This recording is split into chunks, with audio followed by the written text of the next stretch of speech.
We must not let Islamist extremists steal our movement, our demand, our cry for a free Palestinian state. But it seems that often in the marches, there are Islamist extremists who are trying to infiltrate the marches in the name of a jihadi movement. We must be careful of that as well.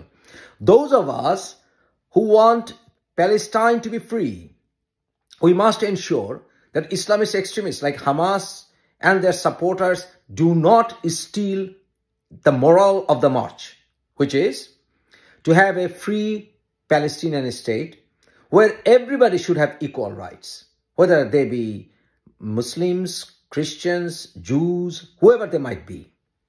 But Hamas policy is not compatible with our demand for a free Palestine. Free Palestine movement became desperate over the years because the most powerful secular countries in the world abandoned them in a way. The countries where church and state are separated stood by theocratic Zionist political entity Israel. They should have demanded Israel to be more secular, truly democratic. In a truly secular democratic country, Jews shouldn't have any fear of anyone. Like Jews are safest in New York or other parts of the US. Is the United States of America a Jewish state? No. Is it an Islamic state? No. Is it a Christian state? No. It's a truly democratic state where everybody has equal right with others. So, why can't we sponsor a truly democratic Israel or a truly democratic Palestine?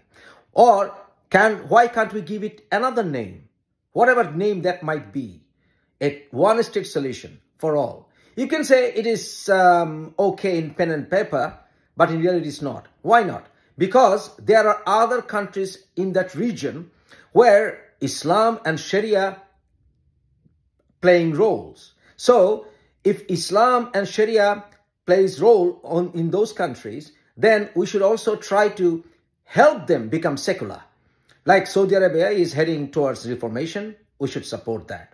And other countries in the neighborhood who are trying to reform, like Jordan has reformed a lot, we should support those countries, their efforts to become more democratic. USA is a leader of the free world. President Biden is a leader of the free world.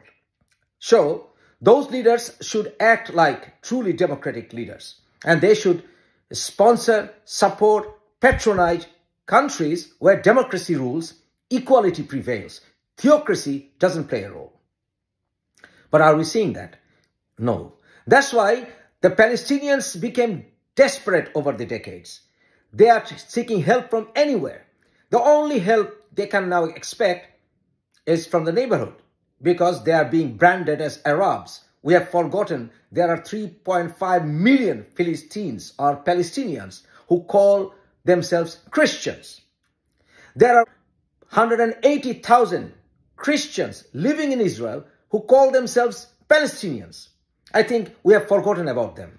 So it is not really possible to have a theocracy for Palestinians as well. It is also unworkable. So we can't sponsor a Palestine where Hamas-like organizations will prevail. And at the same time, we must also demand Israel to become more secular.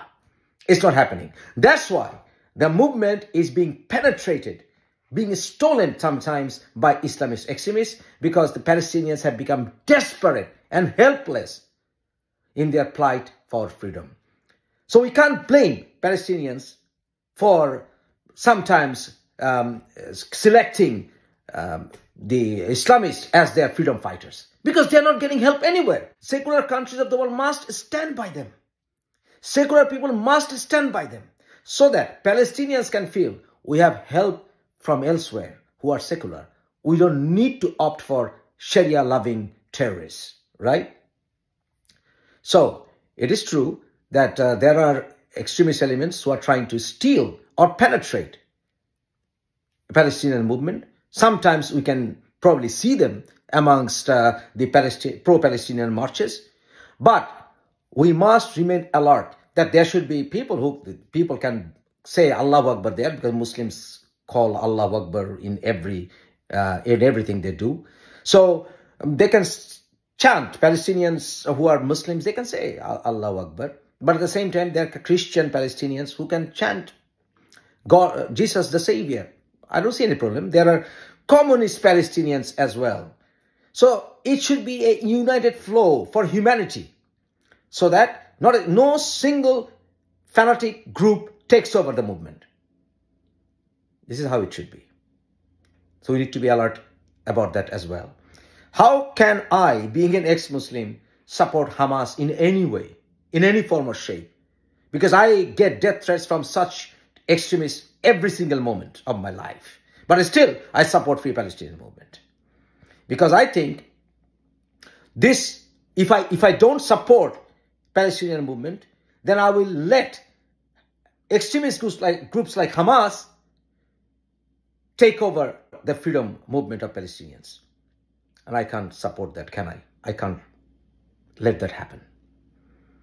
So those of you who are secular, those of you who want a free Palestine, should also not let Islamist extremist groups steal the show.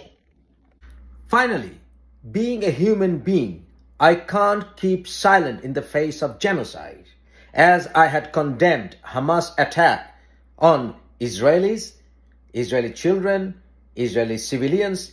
In the same way, I can't remain silent in the face of atrocities, genocide by Israel. I can't remain silent, because being silent in the face of crisis is cowardice, and I can't be a coward.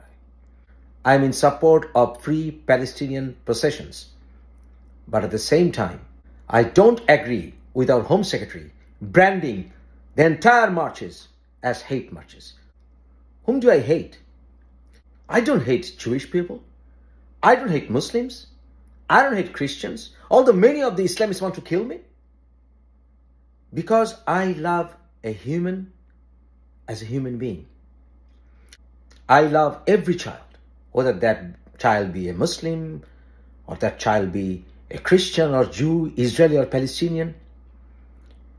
We must stand for humanity. And standing for humanity should be a pride, nothing to be ashamed of.